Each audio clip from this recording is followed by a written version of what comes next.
Hello student, welcome to Bishop Academy online classes. Dear student, today I am going to discuss in this part of video impact of government changes on business with special reference to liberalization, privatization and globalization in India. जो LPG policy आई थी 1991 में, उसका हमारे Indian business industries पे क्या effect पड़ा था उस चीज़ को हम देखेंगे. As a part of industry economic reforms the government of India announced a new policy, industrial policy in July 1991 in the presence of Indian Prime Minister P.V. Narasimha Rao and Finance Minister Dr. Manmohan Singh, which sought to liberate the industry from shackles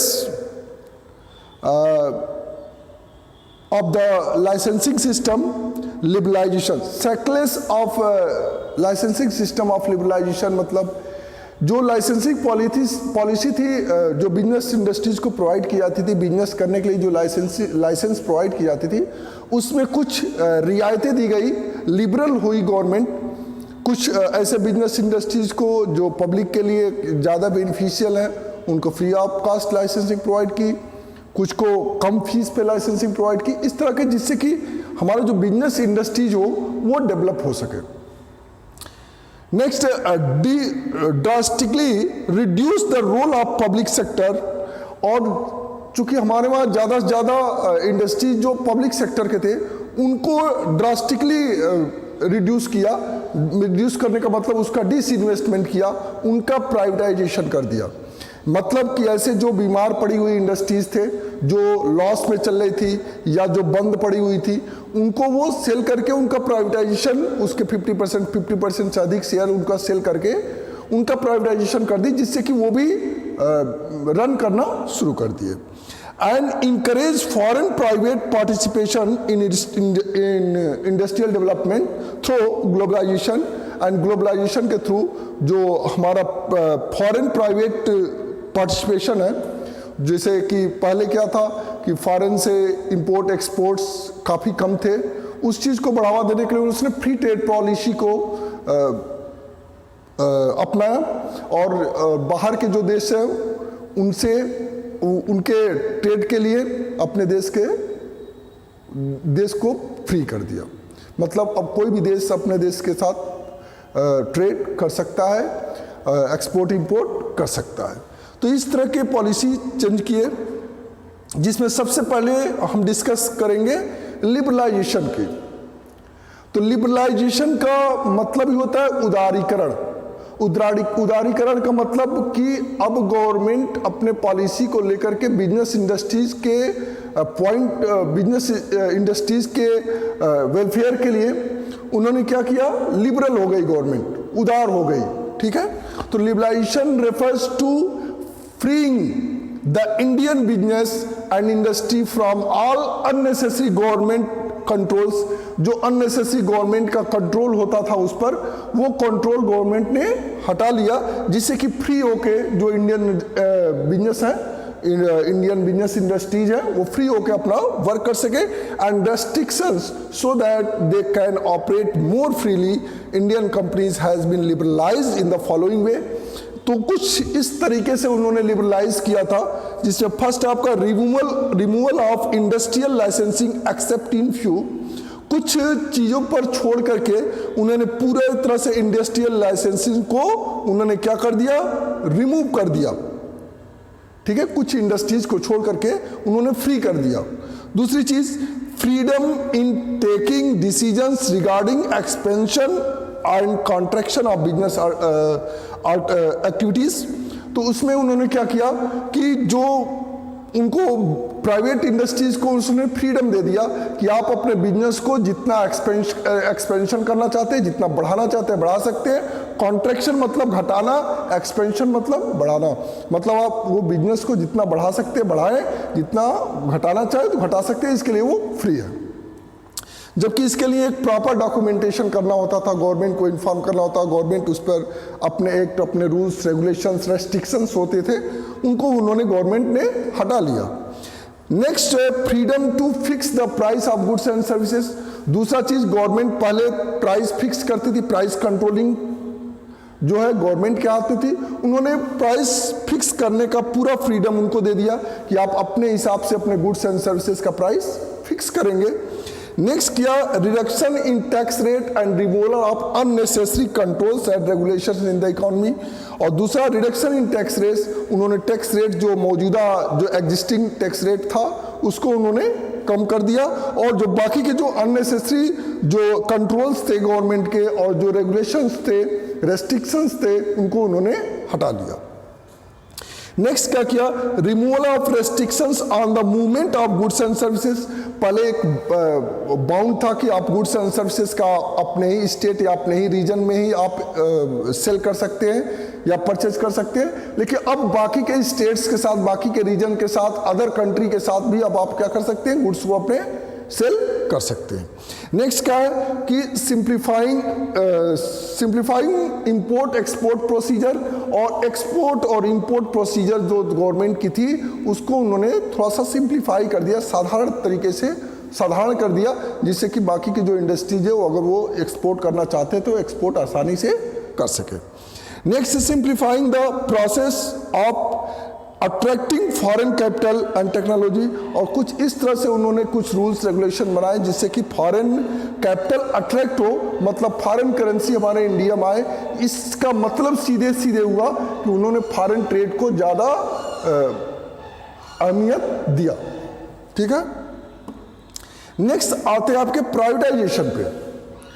privatisation का मतलब मैंने बताया था कि जो भी public sector की कंपनियां थी जो या तो बंद पड़ी थी या लॉस में चल रही थी, उनको, उस कंपनियों को उन्होंने प्राइवेटाइजेशन कर दिया, तो जिससे कि वो भी स्मूथली रन कर सके और जिससे कि हमारे वहाँ नंबर ऑफ इंडस्ट्रीज ज़्यादा हो सके। कुल मिला जुला के इंडस्ट्रियल एक्टिविटीज़ को बढ़ावा देना था, जिससे कि हमारे वहाँ ज़्यादा से ज़्यादा गुड्स एंड सर्विसेज प्रोवाइड किए जाएं और हमारे वहाँ इम्प्लायमेंटेशन बढ़े, और इम्प्लायमेंटेशन बढ़ने से हमारे वहाँ का पर कैपिटा इनकम इंक्रीज करेगा, पर कैपिटा इनकम इंक्रीज करेगा तो हमारा नेशनल इनकम इंक्रीज करेगा, नेशनल इनकम इंक्रीज करेगा तो हमारा इकोनॉमिक डेवलपमेंट होगा, और साथ ही साथ जो हमारा फॉरेन ट्रेड है वो भी अच्छा होगा। तो इसलिए giving greater role the private sector in the nation building process and reducing the role of the public sector के रोल को कम करने के लिए, to achieve this government adopted the policy of planned disinvestment. पहले इन्वेस्टमेंट करती थी government, अब डिसइन्वेस्टमेंट करती थी, मतलब जो बंद पड़ी हुई पब्लिक सेक्टर की कंपनी थी या जो घाटे में चल रही पब्लिक सेक्टर की कंपनियां थी, उनको उन्होंने क्या कर दिया, उसके 50% से अधिक शेयर्स प्राइवेट कंपनी को सेल कर दिए, जिससे कि प्राइवेट ओनरशिप हो गया और प्राइवेट कंपनियां उस कंपनी को स्मूथली रन कराने में कामयाब रही।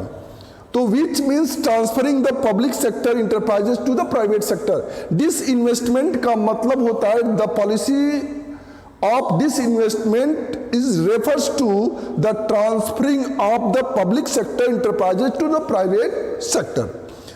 पब्लिक सेक्टर की इंटरप्राइजेस, पब्लिक सेक्टर की कंपनियों को प्राइवेट सेक्टर को ओनरशिप प्रोवाइड करना ही हमारा डिसइन्वेस्टमेंट होता है। If there is dilution of government ownership beyond 51%, अगर गवर्नमेंट की, हमारे पब्लिक सेक्टर की कोई कंपनी है जिसमें 100% गवर्नमेंट का इन्वेस्टमेंट है, अगर वो गवर्नमेंट अपने 51% से अधिक शेयर या 51% शेयर अगर प्राइवेट सेक्टर की कंपनी को अगर सेल कर देती है, तो इसका मतलब कि उस गवर्नमेंट का उस पब्लिक सेक्टर की कंपनी से ओनरशिप क्या होता है, समाप्त हो जाएगा। It would result in transfer of ownership and management of the enterprises to the private sector, और इस तरह से उसका मैनेजमेंट प्राइवेट सेक्टर को प्राप्त हो जाएगा। नेक्स्ट आपका थर्ड जो पॉलिसी है एलपीजी में, G for globalisation. Globalisation means integration of our economy with the world economy. अपने इकोनॉमी का वर्ल्ड इकोनॉमी के साथ इंटीग्रेशन करना, मतलब मिला देना, means free trade policy, import liberalization, foreign exchange reforms, export promotion. Globalization involves an increased level of interaction and interdependence among the various nations of the global economy. A truly globalized economy which is first आप कह सकते हैं कि an economy is truly global where there is free flow of goods and services across nation.